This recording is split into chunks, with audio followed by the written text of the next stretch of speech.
तपाईको भिडियो अरूको प्रोफाइलमा कमै मात्रामा जान्छ। त्यो कारणले गर्दाखेरि तपाईको भिडियोहरू अरूले भेटाउन आदरणीय दर्शकवृन्द नमस्कार, म नारायण मगर।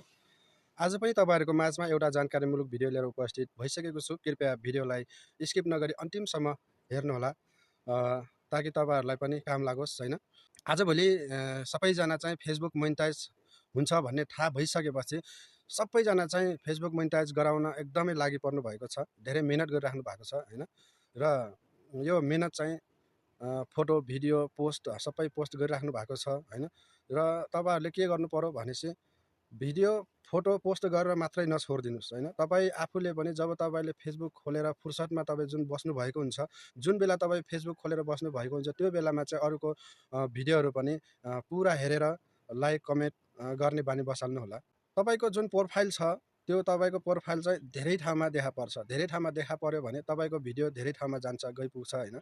लाइक कमेन्ट गर्नु भएन भने तपाईको भिडियो अरूको प्रोफाइलमा कमै मात्रामा जान्छ। त्यो कारणले गर्दाखेरि तपाईको भिडियोहरू अरूले भेटाउन गाह्रो हुन्छ। त्यसैले तपाईले चाहिँ जब फेसबुक खोलेर फुर्सदमा बस्नु भएको समयमा चाहिँ अब सबै तपाईको जति फेसबुक फ्रेन्डमा हुनुहुन्छ, जति तपाईको फलोअर्स छन्, सबैको भिडियो त तपाईले हेर्न भ्याउनुहुन्न, कसैले पनि भ्याउँदैन हैन। तर जति समय तपाई बस्नुहुन्छ, जति सक्नुहुन्छ त्यति चाहिँ भिडियो पुरा हेर्ने अनि लाइक गर्ने कमेन्ट गर्ने बानी गर्नुभयो भने तपाईले जुन लाइक कमेन्ट गरिसकेपछि तपाईको भिडियो पनि अरूको प्रोफाइलमा पुगेको हुन्छ। तपाईको प्रोफाइल चाहिँ अरूकोमा गइपुग्छ हैन। त्यो भयो भने तपाईको फलोअर्स पनि बढ्ने चान्सेस धेरै हुन्छ हैन। र तपाईको भिडियोमा भ्युज आउने चान्सेस पनि धेरै हुन्छ।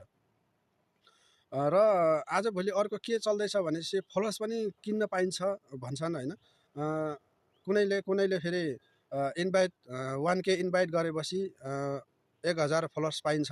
मेरो भिडियोमा चाहिँ आएर 1K इन्भाइट लेख्नुस् अनि 1K तपाईले फलोअर्स पाउनुहुन्छ भनेर भिडियोहरू आइराख्छ हैन। तर यो सबै गलत हुन् हैन।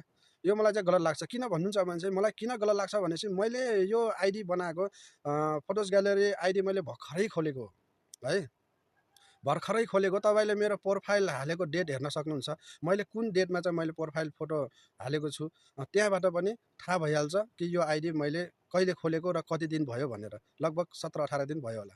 3000 क्रस फलोअर्स मेरो भइसकेका छन् हैन। आफूले मेहनत गर्नुपर्छ, आफू अगाडि बढ्नुपर्छ। आफू अगाडि नबढ्दासम्म केही पनि हुँदैन। त्यसैले तपाईहरु पनि अगाडि बढ्नुस्, आफै अगाडि बढ्नुस्।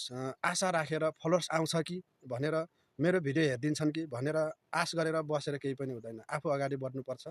जबसम्म आफू अगाडि बढिदैन तबसम्म केही पनि हुँदैन है। त्यसैले आफू अगाडि बढ्ने प्रयास गर्नुस्। अरू धेरै दुःख केही गर्नै पर्दैन। तपाईको प्रोफाइलमा अरूको भिडियो आएको छ भने